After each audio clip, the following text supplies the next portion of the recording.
এই কাঁচকলাগুলো আমি কেটে সিদ্ধ করে নিয়েছি। আজকের মেনু কাঁচকলার কোপ্তা।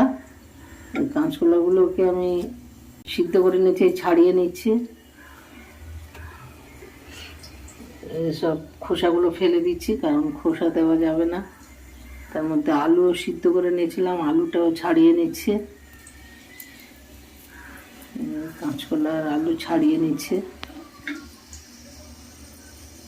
এতে অল্প করে বেসন দেব, বেসন দিলে মাখাটা ভালো হবে। একটু হলুদ দিয়ে দিচ্ছি, ছড়িয়ে দিচ্ছে।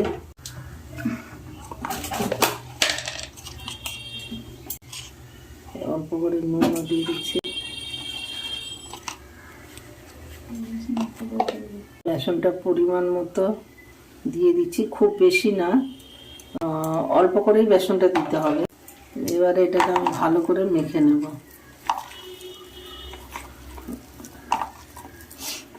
বেসন, পেঁয়াজ, লঙ্কা, হলুদ, নুন, আলু, কাঁচকলা সিদ্ধটা যেন ভালোভাবে মেখে যায়, ভালো করে আমি মাখিয়ে নিচ্ছি। এই যে কড়ায় তেল গরম করতে দিয়েছিলাম, এবারে বড়াগুলো মেখে রেখেছিলাম, এগুলো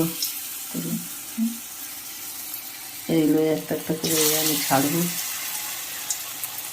বড়াগুলো একটু লাল লাল করে আমি ভেজে নেব।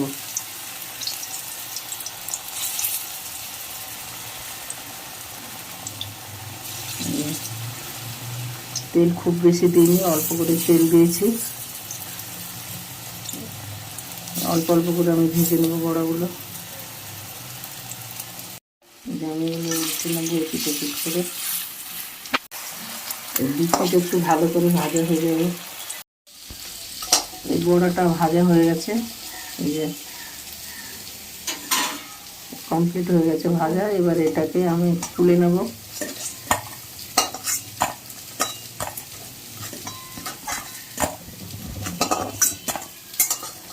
ভালো করে ভাজা হয়ে গেল। অল্প তেল দিলাম, কারণ আমি সবসময় কম তেলে রান্না করি। তেল খাওয়া শরীরের পক্ষে খুবই ক্ষতিকারক। তেজপাতা ফোড়ন দিলাম। পেঁয়াজ কুচি রেখেছিলাম, পেঁয়াজ কুচিটা দিয়ে দিলাম। পেঁয়াজটা একটুখানি আমি ভেজে নেব। পেঁয়াজটা একটু লাল লাল করে ভাজা হয়ে গেছে। এবারে আমি টমেটোগুলো কুচিয়ে রেখেছিলাম, এই লঙ্কা দিয়ে, কুচানো লঙ্কা ছিল, লঙ্কাগুলো আমি দিয়ে দিলাম। তারপরে টমেটোগুলো কুচিয়ে রেখেছিলাম দিয়ে দিলাম।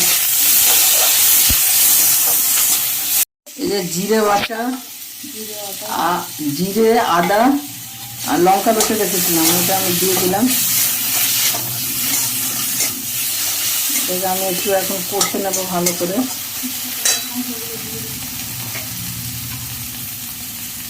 নুন দিয়ে দিচ্ছি পরিমাণ মতো, লাগলে আর একটু পরে নুন দেব।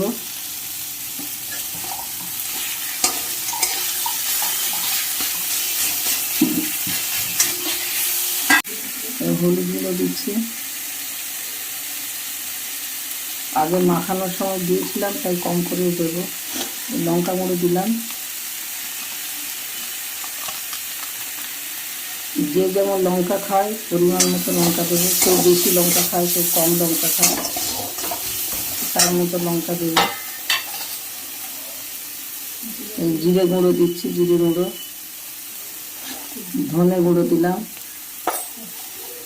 এটাকে আমি একটু কষে নেব, সামান্য একটু জল দেবো। এই মশলাটা ভালোভাবে কষা হবে। জল দিয়ে মশলাটাকে এখন আমি আঁচ কমিয়ে ভালোভাবে কষবো। এই মশলাটা কষা হয়ে গেছে, একটা সুন্দর সেন্ট বেরোচ্ছে। এই যে আমি আলু ভেজে রেখেছিলাম, এই আলু কেটে ভেজে রেখেছিলাম, এটাও বড়াটাও, কাঁচকলা আলু দিয়ে যে কোপ্তা করবো তার বড়াটাও আমার ভাজা হয়ে গেছে, পুরো কমপ্লিট হয়ে আছে। এই আলুটা আমি দিয়ে দিলাম। আলুটা দিয়ে আমি একটু কষবো এখন। আমার আলুটা ভালোভাবে কষা হয়ে গেছে মশলার সঙ্গে।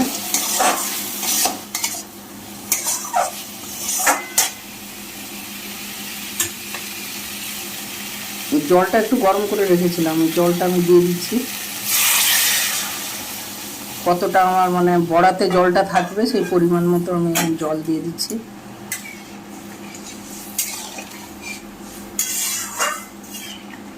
এটা ভালো করে ফুটবে, আলুটা প্রায় সিদ্ধ হয়ে আসবে, তখনই আমি বড়াগুলো ছাড়বো। এখন বড়া দেব না, এখন আলুটা আমি সিদ্ধ হতে দেবো, তাই আমি ঢেকে দেব। এই আলুটা সিদ্ধ হয়ে গেছে, এবারে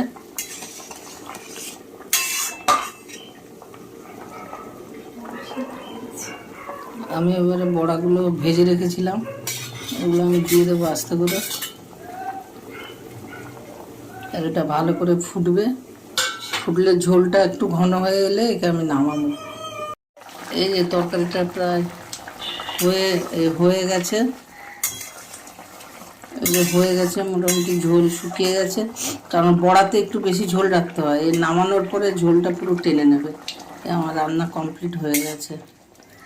ধোঁকা কোপ্তা,